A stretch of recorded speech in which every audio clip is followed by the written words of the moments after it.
All right, so our focus for today and for the next week or so is going to be mandalas. And so I'll talk in just a moment more about mandalas, but I want to kind of back up a little bit.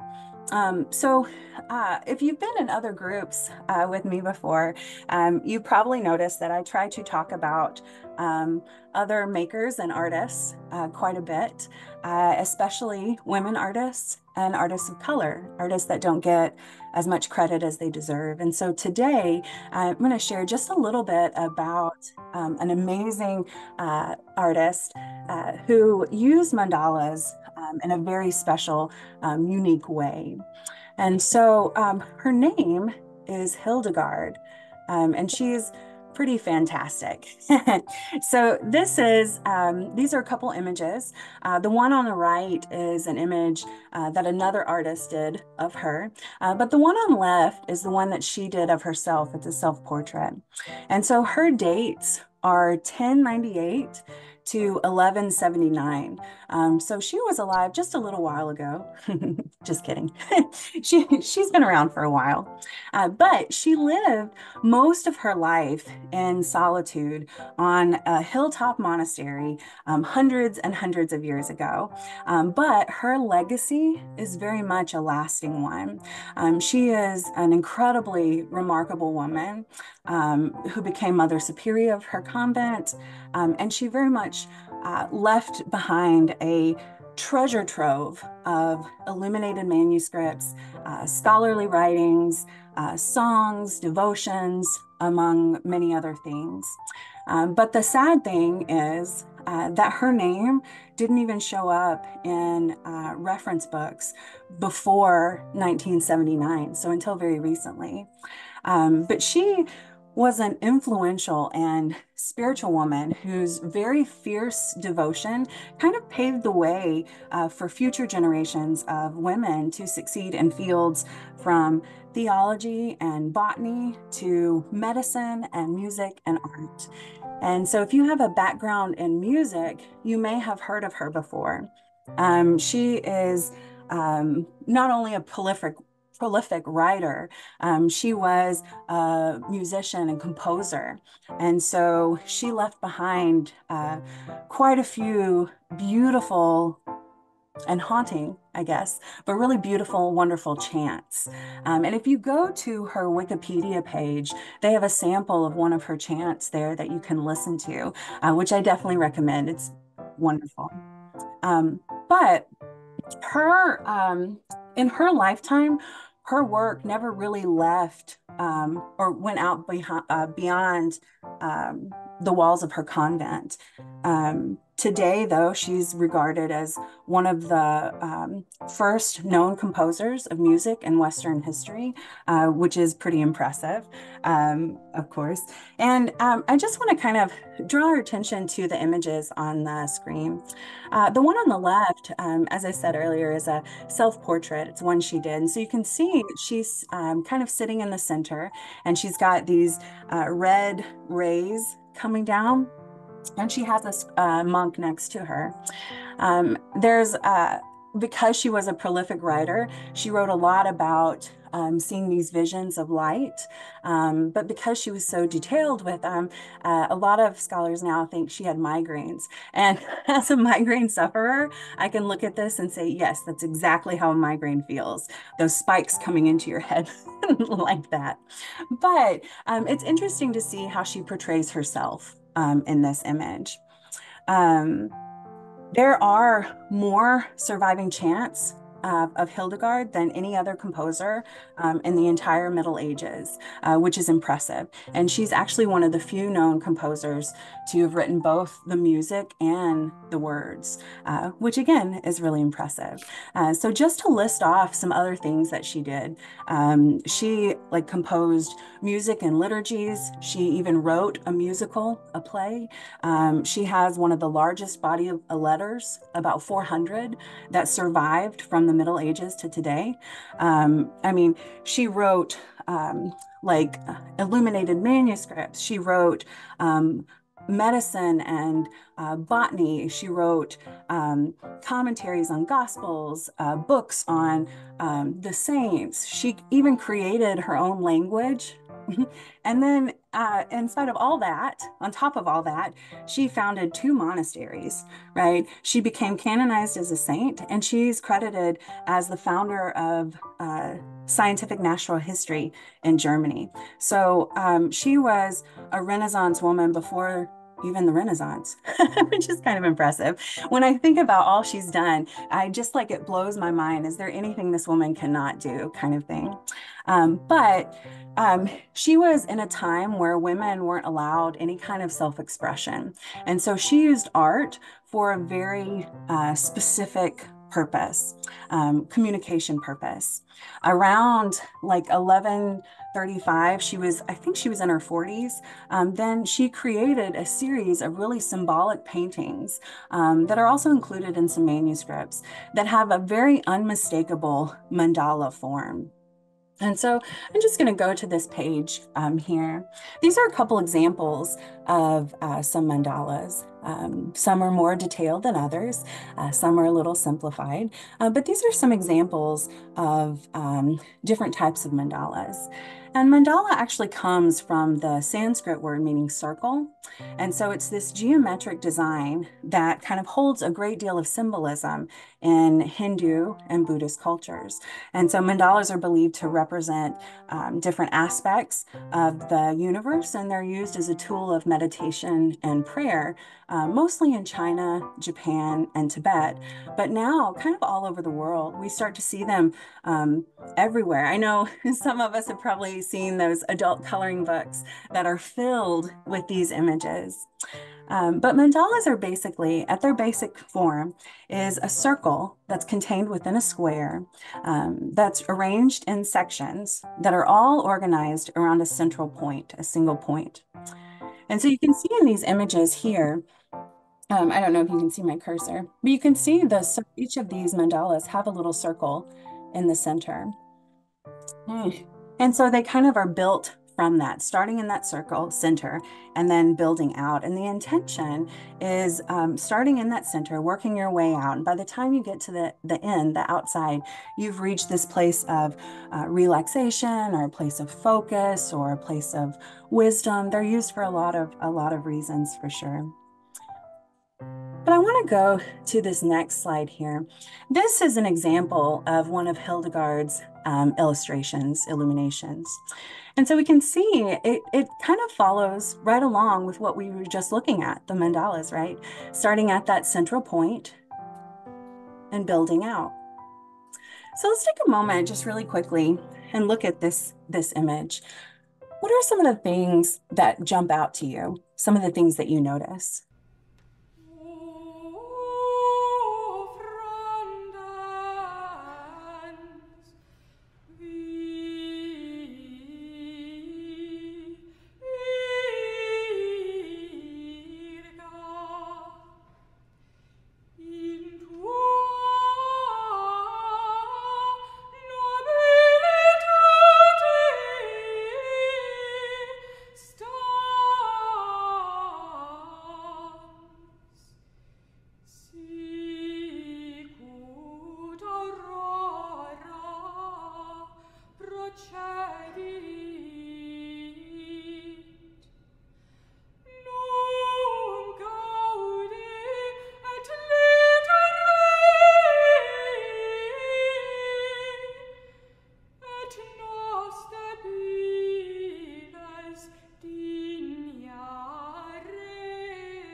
This one is in one of her illuminated manuscripts, and so it can't be too big. I would say it's less than like probably around like 1 foot 2 feet. Like it's not too large, but the detail is impressive. One of the things that I appreciate about Hildegard's use of the mandala form here is that she's using it for the purpose of meditation to tell a story.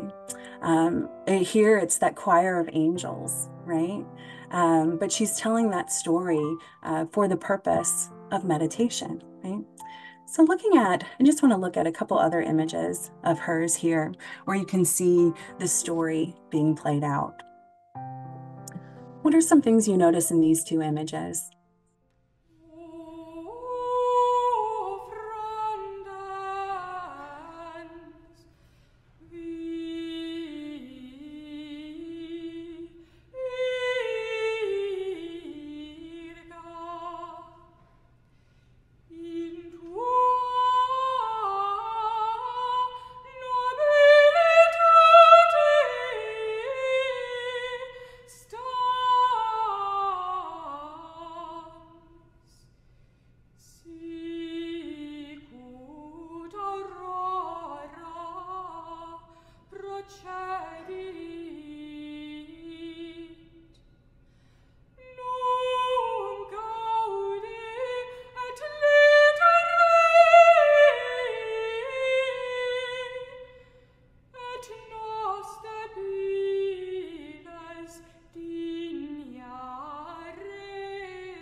You can like almost see that there's a story being played out here. And she's still using that mandala shape. She's using it in her way, right? Making it personal to her. But she's still like that center in both of these is where it starts. And that story kind of branches out from there.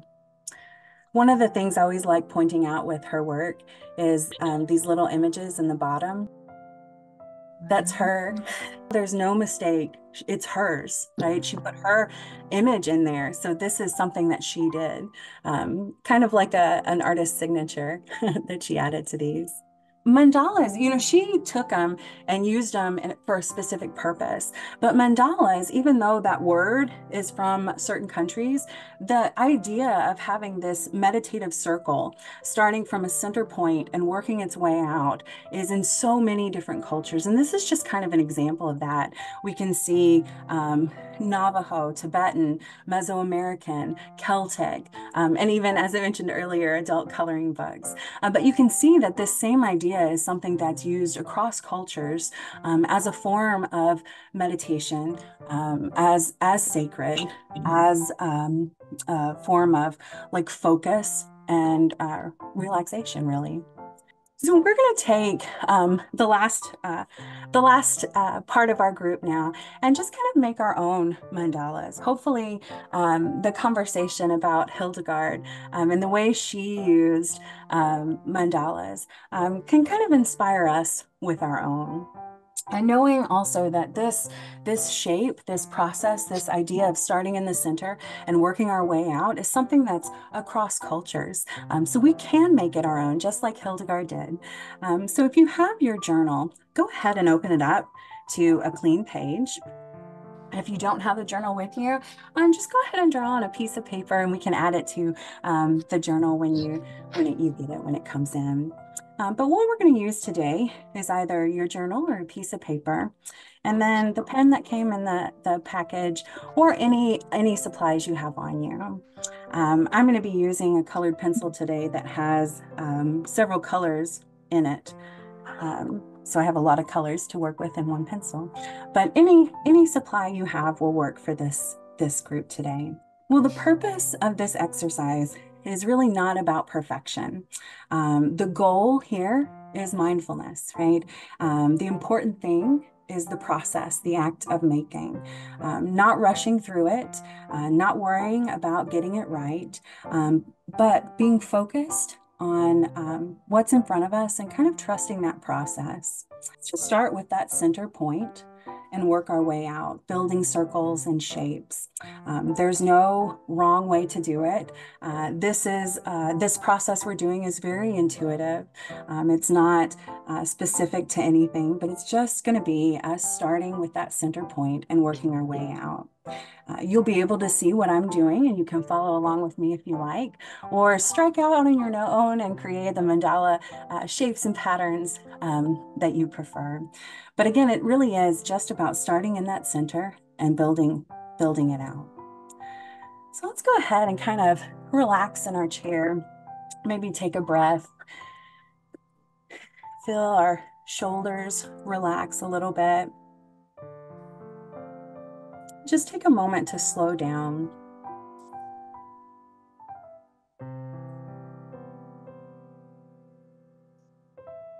Ready? Go ahead and put that dot in the center of your page. The way that helps me whenever I start the mandala drawing is to do that center and then to do a little ring around it. And so that's what I'm going to do for mine today. And again, feel free to follow along with me or create your own for sure. It's okay to do the same shapes over and over again. It's also okay to change it up and use whatever shapes pop into your head. But I'm going to start by doing just some arches around mine.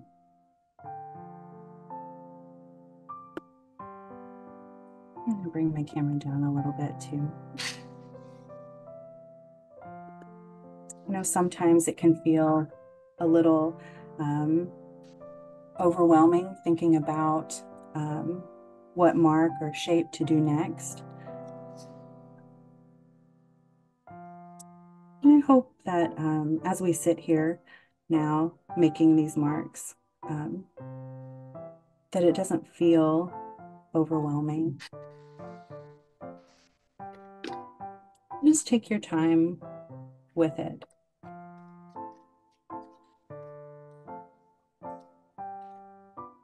Slowing down, making those marks. Knowing it doesn't have to look a certain way.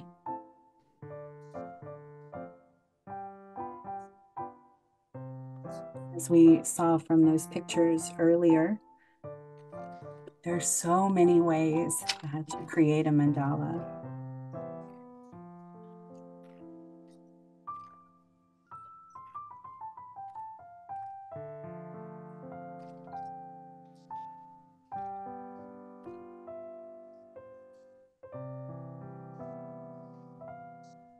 You just start building that mandala up. You know, sometimes when I start drawing or making, I tend to speed up a little bit. I really get into it. And there's nothing wrong with that. But I do want to encourage you to take your time with it today.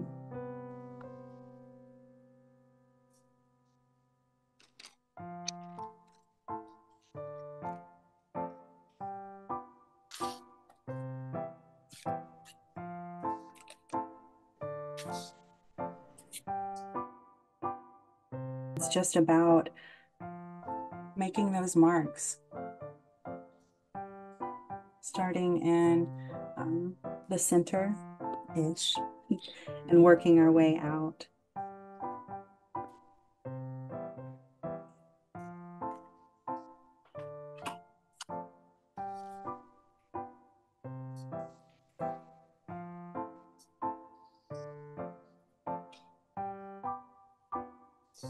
Images we saw, there was a lot of symmetry, and there's nothing wrong with symmetry. But I want to say that there's nothing wrong with wonky either.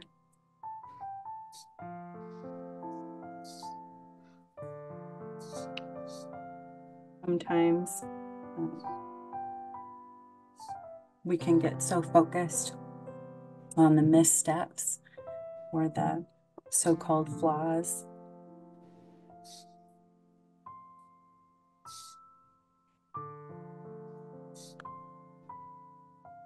But the truth is there are no flaws here. Every mark you make is exactly right. Every shape that shows up is exactly right.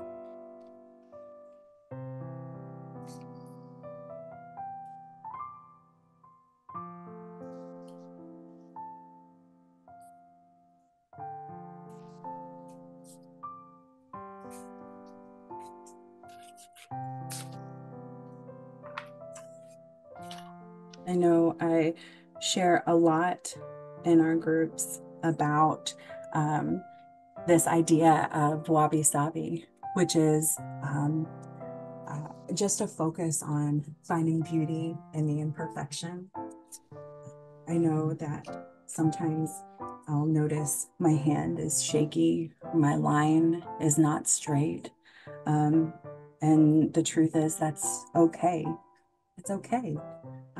Because it's not about perfection.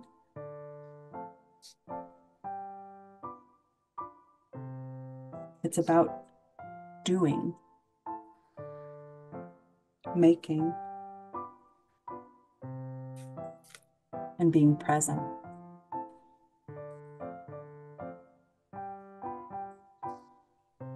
And if you find yourself getting a little distracted or your mind wandering just a little bit, know that that's okay. That's just our brain doing what it's meant to do. Think and process.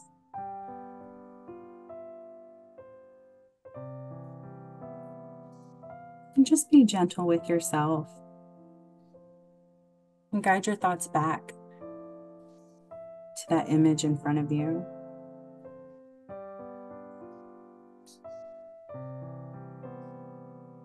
To that drawing.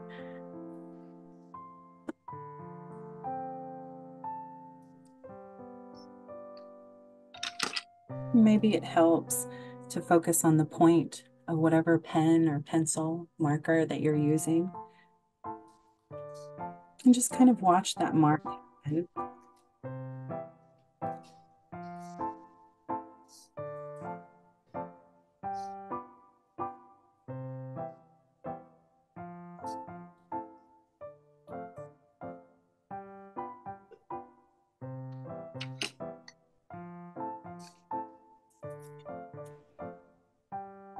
Again, knowing that there's no wrong way to do this.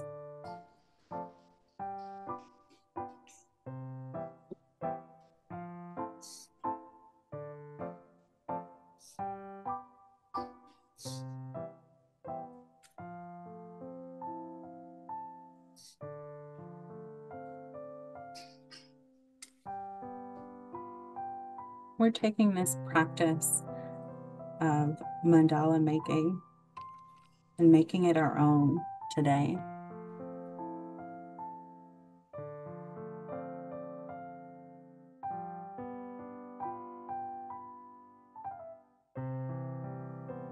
However that is, however that looks.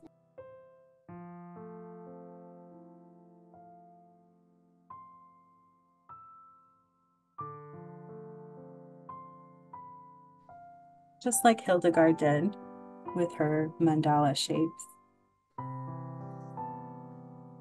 She made it her own.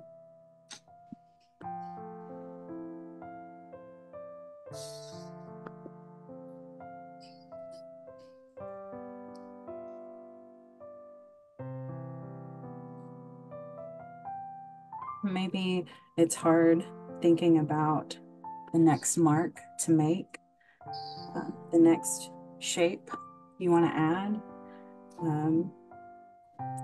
I know you can see in my drawing here that I repeat the same thing over and over again. I do an arch shape with either dots or stripes. It's not something that's fancy, but it's something that feels good when I make the marks. Your marks may be more of a flower shape or a leaf shape. It may be more of a fleur-de-lis type shape. Whatever shape that is, know that that's okay. It's okay if it doesn't look like anyone else's.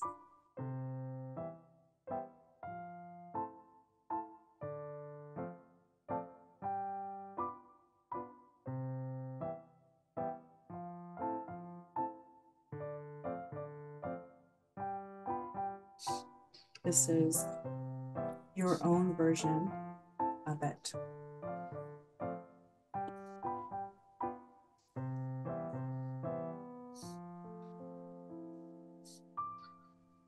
And whether you're bringing in all sorts of colors or just using a number 2 pencil, you can still get the benefit of this type of mark making.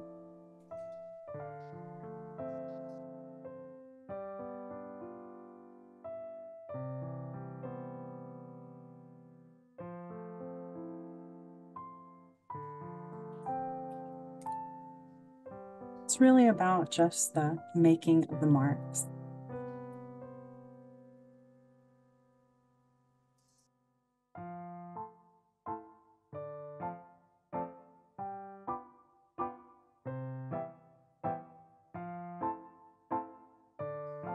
Maybe you find that you don't really care for how you started, but the more marks you make, the more you kind of feeling a little at ease with the drawing.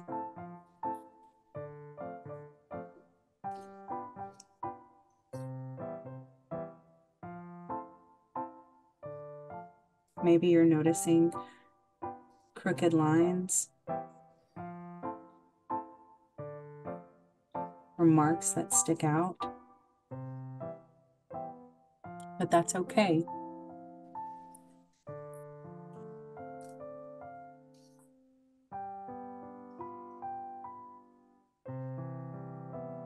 It's all about that process. Sometimes all we can see are those off marks.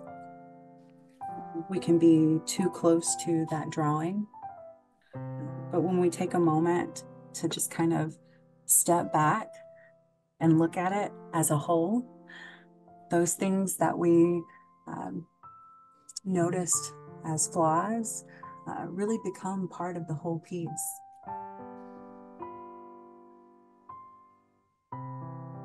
They're not as noticeable as when we're super close to that image.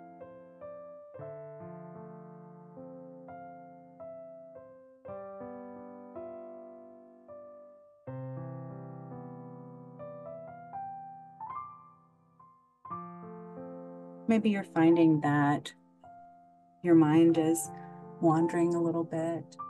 You're picking up speed and going faster. Know that that's okay either way. There's nothing wrong with any of that. I know sometimes when I really get into what I'm drawing and working on, I pick up speed, and I have to sometimes just put that pencil down for a little bit and take a breath. Feel my body slow down again.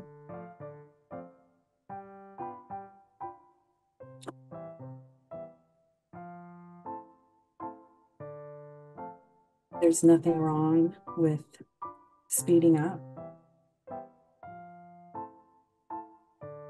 But I think we do get some benefit when we slow down and we focus more on being in that moment.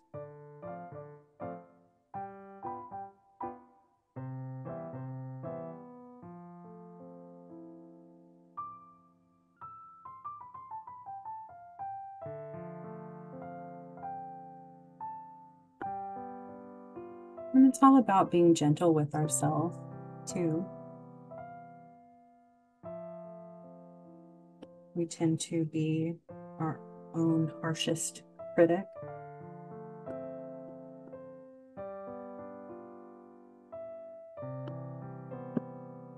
We need to show ourselves kindness too.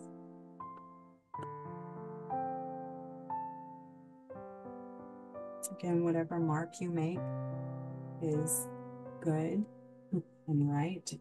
Whatever color you use is good and right. However your mandala turns out is good and right.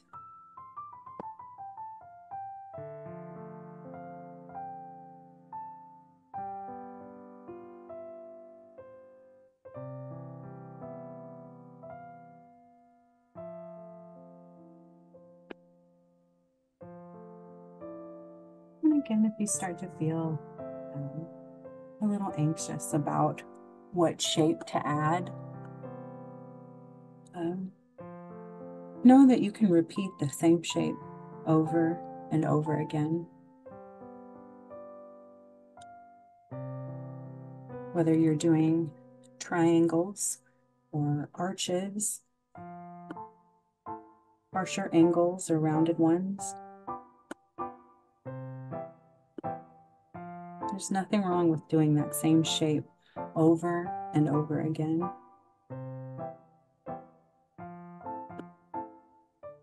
Maybe bringing in different colors to color in those different spaces.